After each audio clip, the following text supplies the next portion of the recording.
आप लोग, आज का हमारा जो वीडियो है वो इकोनॉमिक इम्पोर्टेंस ऑफ फंजाई के ऊपर है। ठीक है। फंजाई जिसे हम लोग फंगस कहते हैं, फफूंद कहते हैं, इसका आर्थिक महत्व क्या है बेटा? हमारे आपके जीवन पे आर्थिक महत्व मनुष्य के जीवन से ही संबंधित होगा। ठीक है। अल्टीमेटली इससे हमें क्या फ़ायदा और नुकसान होता है, इसके बारे में हम लोग पढ़ने जा रहे हैं। ये जो टॉपिक है वो बीएससी सेकेंड ईयर के बीएससी प्रीवियस के हिसाब से इम्पॉर्टेंट है। वैसे देश भर की सारी यूनिवर्सिटीज़ में ये एक इम्पॉर्टेंट टॉपिक के रूप में पढ़ाया जाता है बेटा। ठीक है, आप इसको ध्यान से सुनिए, देखिए, और मैं लाइन बाय लाइन कोशिश कर रहा हूँ कि आप इसको वॉच करें। और नहीं समझ में आने पे आप अपना कमेंट के थ्रू अपने क्वेश्चन पूछ सकते हैं। उसका क्वेश्चन का आंसर कोशिश किया जाएगा कि आपको मिल जाए। ठीक है बेटा, मैं स्टार्ट कर रहा हूँ। यहाँ देखो, यहाँ लिखा हुआ है fungi play a significant role in our daily life. जैसा कि इसने लिख रखा है कि हम लोग का जो प्रतिदिन का जो काम है, पर डे का जो काम है, डेली लाइफ में फंजाई महत्वपूर्ण भूमिका निभाता है। ठीक है। They are our greatest friend as well as फोज।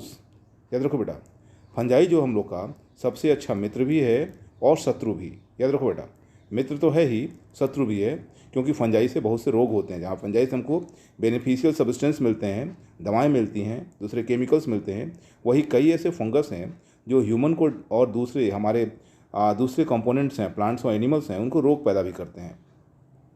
लिखा बेटा, some fungi are prized for their usefulness to mankind. ठीक है, कुछ फंगस ऐसे हैं जिनकी कीमत बहुत ज़्यादा है। ठीक है, उनकी कीमत है क्योंकि उनका यूज होता है, उनका उपयोग होता है मैनकाइंड में, मनुष्य के जीवन में। ठीक है, मनुष्य जाति के लिए उनकी उपयोगिता बहुत ज़रूरी है।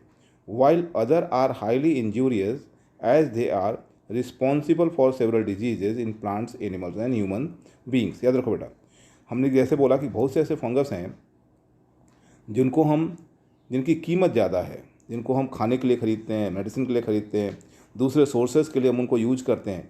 ठीक है, ठीक उसी के उलट कुछ ऐसी भी हैं जो हाईली इंजूरियस हैं।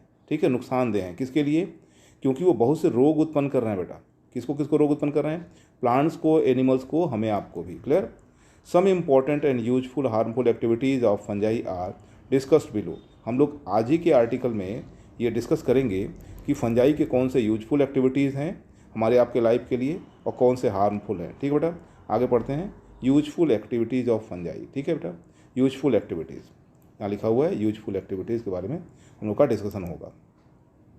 Fungi are beneficial to us directly और इनडायरेक्टली इन मेनी वेज। याद रखो बेटा, बहुत से ऐसे तरीके हैं जिससे जो फंगस है हमको या सीधे तौर पे फ़ायदा पहुंचा रहा होता है या इनडायरेक्ट तौर पे हमें फ़ायदा पहुंचा रहा होता है। वो सीधे हम फंगस का यूज करते हैं या फंगस के द्वारा बनाए गए प्रोडक्ट्स का हम यूज करते हैं। ठीक है, आगे लिखा हुआ है they keep our environment clean and removing organic debris. याद रखो बेटा, फंगस जो है वो हमारे इन्वायरमेंट को साफ़ सुथरा रखते हैं। कैसे? तो कार्बनिक डेब्रीज जो हैं, जो ऑर्गेनिक जो हम कुछ खा रहे होते हैं, बायोलॉजिकल सब्सटेंसेस होते हैं, उनके टुकड़ों को वो रिमूव करते हैं, ख़त्म करते हैं हमारे इन्वायरमेंट से। They provide food, medicine and several other useful products. Fungi also play an important role in many industry. याद रखो बेटा, फंजाई बहुत से उद्योग जो हैं उनमें वो महत्वपूर्ण भूमिका निभाता है। इसके साथ साथ ये हमें फूड, मेडिसिन और सेवरल अलग अलग तरह के यूजफुल प्रोडक्ट्स प्रोवाइड करता है। आगे हम लोग पढ़ रहे हैं, fungi have been use as food since time immemorial. याद रखो बेटा, ये याद भी नहीं है कि कब से हम लोग फंगस को भोजन के रूप में ग्रहण कर रहे हैं बेटा। ठीक है, एंड स्टीम्ड एंड डिलिकेसीज। याद रखो बेटा, कब से हम उसे सम्मान दे रहे हैं। ठीक है, अपने यूज करने के लिए उसने इज्जत प्रोवाइड कर रहे हैं और इसको व्यंजनों में इसका उपयोग कर रहे हैं। ठीक है, हम जो अलग तरह के खाने खाते हैं उसमें हम यूज कर रहे हैं। आगे लिखा बेटा, the fructification of several mushrooms and morels. याद रखो बेटा, बहुत से जो मशरूम्स हैं वो मोरल्स हैं, उनका हम उपयोग कर रहे हैं। यहाँ लिखा हुआ बेटा, सबका नाम तो नहीं ले रहे हैं, कुछ का ले रहे हैं। एगेरिकस बाइस्पोरा, एमेंसिया, वेजिनेटा, इसके बाद बोलेटियस इडुलुकस। ठीक है, ये जो फंगस हैं इसको देख लीजिएगा, पॉज करके आप नाम पढ़ लीजिएगा। ठीक है, आर यूज एज फूड्स। हम लोग इन सारे फंगस को हम लोग यूज करते हैं किस रूप में? तो फूड के रूप में यूज करते हैं बेटा। आगे, एगेरिकस कंपेस्ट्रिस, एगेरिकस कैम्पेस्ट्रिस, यहाँ लिखा हुआ है agaricus campestris is cultivated in many area of north and south India. याद रखो बेटा, जो भारत की बात करोगे तो भारत के उत्तरी और दक्षिणी भागों में, अधिकांश भागों में एगेरिकस जिसे हम लोग मशरूम बोलते हैं, एगेरिकस कैम्पेस्ट्रिस जो होता है उसको कल्टिवेट किया जाता है, बोया जाता है, काटा जाता है, बेचा जाता है। ठीक है, इसके अलावा मोरकेला, ठीक है, esculenta is grown in Punjab and Kashmir. इस फंगस को पंजाब और कश्मीर में उगाया जाता है। देखो बेटा, mushrooms are preferred for food because of their fairly high protein content. Mushroom को भोजन के रूप में क्यों प्रीफर किया जाता है? क्योंकि इसमें बहुत उच्च मात्रा में प्रोटीन होता है, 21 से 30%। They are also rich in vitamin, carbohydrate, minerals and amino acid also. याद रखो बेटा, प्रोटीन के साथ साथ इसमें विटामिन भी हैं, कार्बोहाइड्रेट भी हैं, मिनरल्स भी हैं और अमीनो एसिड्स भी हैं, जो बेनिफिशियल होता है हमारे आपके लिए। Yeast is an important source of vitamin B and D. याद रखो बेटा, अगर हम ईस्ट का यूज कर रहे हैं वो अपने फूड में, तो वो एक रिच सोर्स है विटामिन बी का और विटामिन डी का। क्या उपयोगिता है इन दोनों विटामिन का हमारे शरीर में, आप उसको पिछले क्लासेस में पढ़े होंगे और आगे भी पढ़ेंगे। सैक्रोमाइसीज मतलब होता है ईस्ट, इंडोमाइसीज एंड रोडोटोरुला, याद रखो बेटा, and Torulopsis are particularly rich in protein and hence they are mix in incomplete life stock. ठीक, याद रखिएगा। ठीक है, अगर लाइफ स्टॉक के उसको प्रोवाइड किया जाता है, चारा वगैरह दिया जाता है किसी को भी, तो ये सब मिक्स करके दिया जाता है।